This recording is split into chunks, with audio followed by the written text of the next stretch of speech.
Здравствуйте! Сегодня на уроке башкирского языка мы поговорим об употреблении в предложениях модальных слов бар, юг, тугель.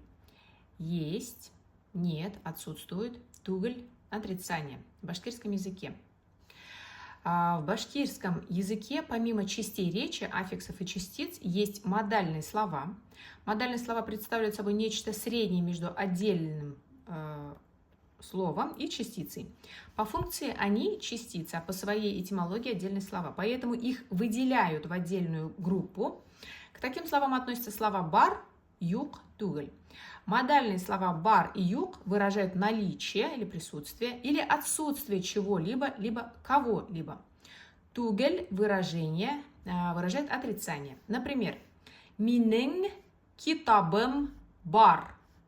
У меня есть книга, то есть я имею книгу. Бар. Минең китабым юг. У меня нет книги, я не имею книгу. Юг. Был минең китабым түгел. Юг. Нет.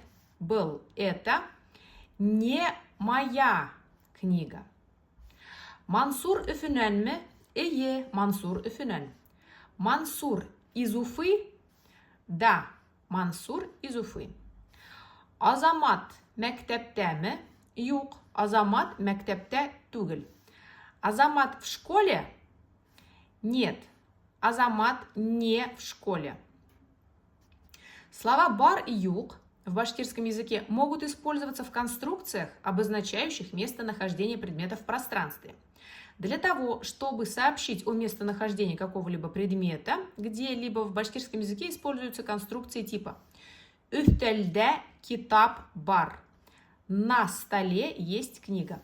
«Üstelde» – на столе, китап – книга, бар – есть. То есть где? Кайда. «Üstelde» – обстоятельства места. Китап – подлежащее, бар – сказуемое. Например, «Üstelde китап барма» – на столе книга есть? Есть книга? Эйе, «Üstelde китап бар». Да, на столе есть книга. «Üstelde китап юг». На столе нет книги.